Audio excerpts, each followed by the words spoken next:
Hi everyone, this is your chef Ravi Sawant and welcome to Knife and Camera।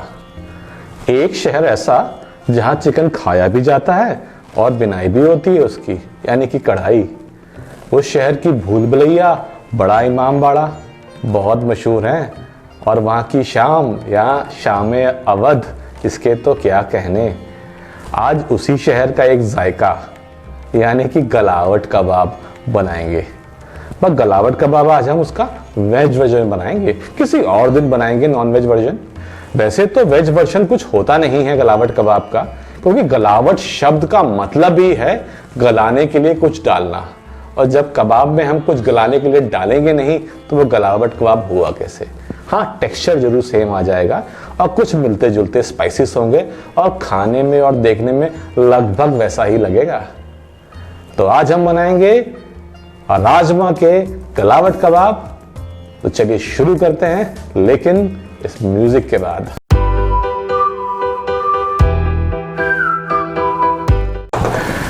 देखिए, अगर आप गलावट कबाब सच में सीखना चाहते हैं तो बहुत जरूरी है उसके मसालों को समझ लेना, क्योंकि अगर सही मसाला नहीं डाला ना तो गलावट नहीं बन पाएगा। और अगला स्टेप होगा गलावट के सही टेक्सचर को समझ लेना, क्योंकि अगर टेक्सचर नहीं सही हुआ तो आप बनाने जाएंगे गलावट और बन जाएगा कटलेट।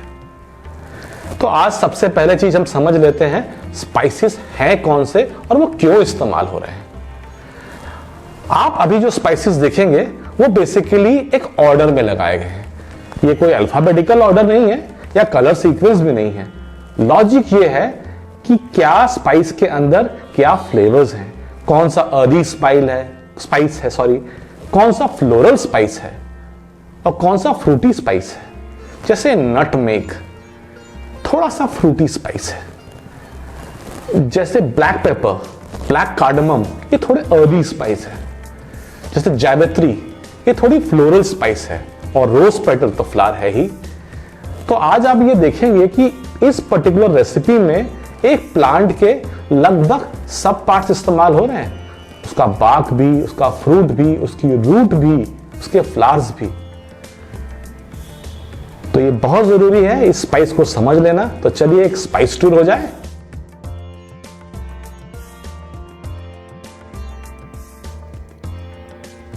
आज का स्पाइस टूर स्पाइसेस के फ्लेवर्स के हिसाब से होगा।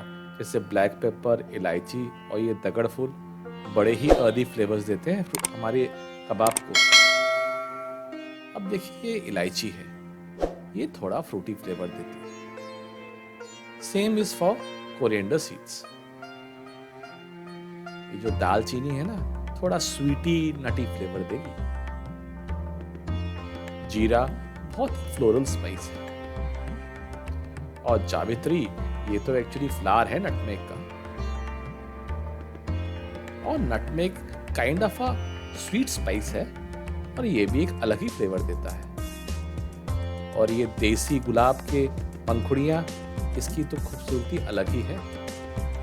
अब एक नॉन स्टिक पैन लेके उसमें जरा सा देसी घी लगा दें, और हमारे जो स्पाइसेस है ना, उनको अब हमें ड्राई रोस्ट करना होगा।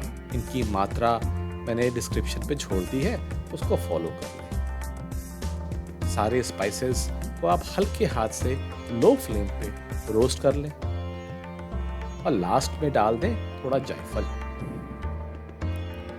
आज गलावट बनाने के लिए हम लगभग 30% जिमीकंद का इस्तेमाल करेंगे और 70% ओवर कुक्ड राजमा का इस्तेमाल करेंगे। थोड़े काजू लेंगे जिनको हम बाद में फ्राई करेंगे, और लेंगे कुछ ब्राउन प्याज। कच्चे प्याज का इस्तेमाल बिल्कुल नहीं होता इस रेसिपी में। मैंने कई रेसिपी देखी है उसमें गलावट कबाब में, यानी कि सब्ज गलावट कबाब में आलू डालते हैं। देखिए, टेक्निकली मैं इसमें बिलीव नहीं करता, क्योंकि गलावट कबाब का टेक्सचर में एक स्लाइमी टेक्सचर होता है जो आपको राजमा अच्छे से दे देगा। और बॉडी देने के लिए, जिसे हम जिमीकंद कहते हैं ना, या यैम जो जमीन के नीचे उगता है, वो बहुत ही उपयुक्त चीज है। बड़ा ही ड्राई है वो, और उसको एक स्लाइमी टेक्सचर राजमा बहुत ही अच्छा देता है, और स्मोकीनेस चारकोल दे देता है।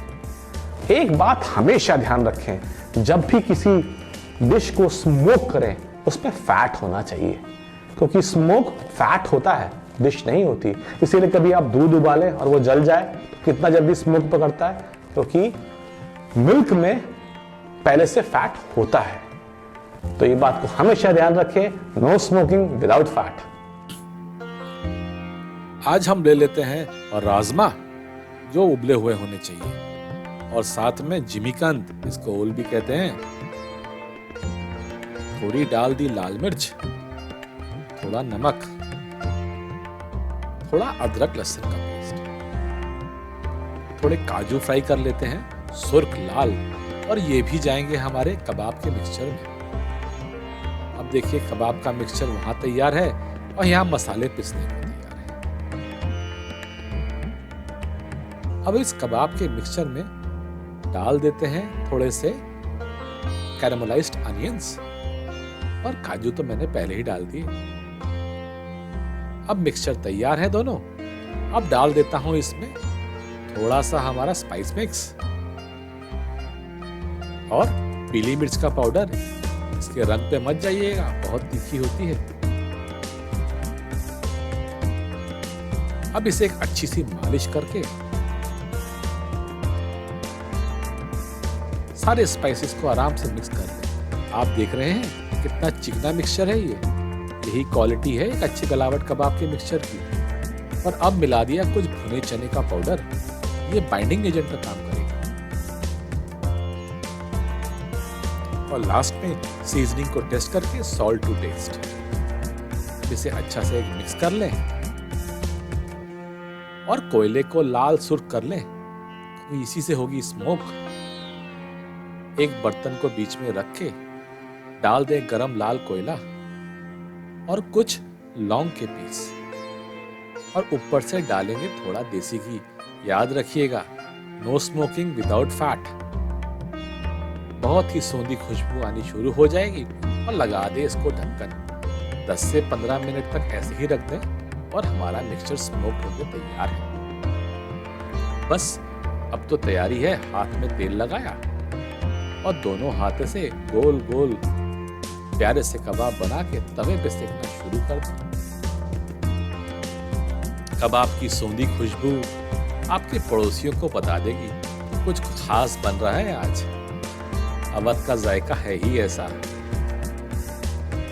इतने मिक्सचर से लगभग आपके 20 से 25 कबाब बन जाएंगे। थोड़ा तेल लगाते हुए एक मोटे तवे पे या पैन में हम अपने कबाब को सेकते चलते हैं।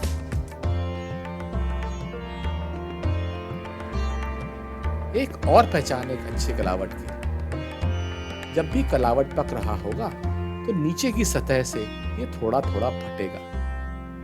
ये आप देख पा रहे होंगे कबाब लगभग बनके तैयार है शक्ल से, और खाने में ये लगभग हमारे नॉनवेज कबाब जैसे ही लगेंगे। तो चलिए इनको अब परोसने की तैयारी कर लेते हैं। खुशबू बहुत ही बेहतरीन आ रही है। आज मैं बहुत ही सिंपल प्लेटिंग करूंगा। कबाब को एक प्लेटर पे, जो मैंने आज एक खटिया इस्तेमाल करी है, बिछा देता हूँ, क्योंकि ये खटिया है। बिछे हुए कबाबों के बगल में कुछ डाल देते हैं लच्छे प्याज के और एक नींबू। अब उल्टे तवे के पराठे के बगैर तो कबाब बेकार हैं, और साथ में थोड़ी हरी चटनी। तो कैसे लगे आपको आज के कबाब?